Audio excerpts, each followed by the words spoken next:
اس وقت ایک لڑکی انٹرنیٹ پر چھائی ہوئی ہے جس کا نام ہے ابتہال ابو سعد۔ اس نے مشہور ٹیک جائنٹ مائکروسافٹ کا بہت بڑا راز فاش کر ڈالا۔ مائکروسافٹ بھی اس لڑکی کے پیغام کو دبا نہیں پایا۔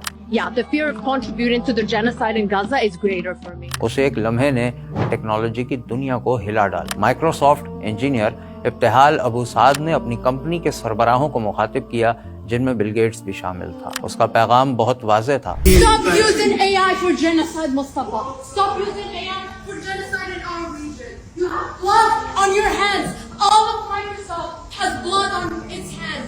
How do you all celebrate when Microsoft is killing children?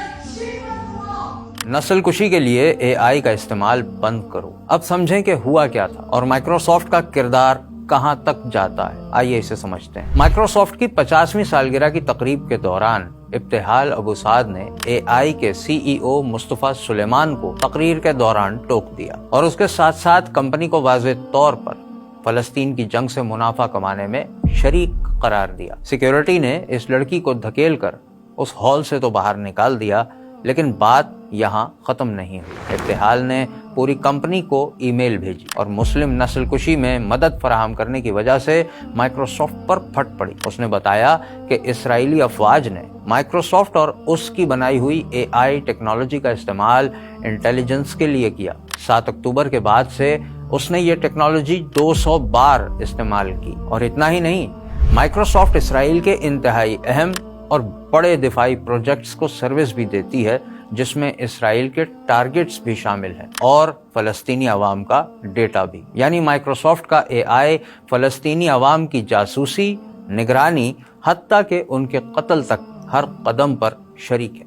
In targets میں عام آبادی، صحافی، ڈاکٹرز اور طبی عملہ شامل ہے۔ ابتہال اور کئی دوسری رپورٹس کے مطابق مائکروسافٹ کا اسرائیلی ڈیفنس منسٹری کے ساتھ $133 ملین کا معاہدہ بھی ہوا ہے۔ ابتہال کا لکھا ہوا کوڈ جو اس نے آسانیاں پیدا کرنے کے لیے بنایا تھا، اب مبینہ طور پر فون کالز کو ٹریس کرنے کے لیے استعمال کیا جا رہا ہے، جس سے اسرائیلی فوج حملے کے لیے نشانے تلاش کرتی ہے۔ ذرا سوچ کر دیکھیں کہ مائکروسافٹ اب صرف سافٹ ویئر نہیں بنا رہی ہے بلکہ جنگ کو ایندھن فراہم کر رہی ہے اور اس سے منافع کما رہی ہے۔ اور جب ابتہال یا دوسرے مسلمان ملازمین آواز اٹھانے کی کوشش کرتے ہیں تو ان کی آواز کو دبایا جاتا ہے، انہیں ڈرایا جاتا ہے، بلکہ ملازمت سے نکال دیا جاتا ہے۔ ابتہال اس وقت سب سے بڑی آواز بن چکی ہے جس نے یہ بتایا کہ ٹیکنالوجی کی یہ بڑی کمپنی کس طرح نسل کشی میں مددگار بنی ہوئی ہے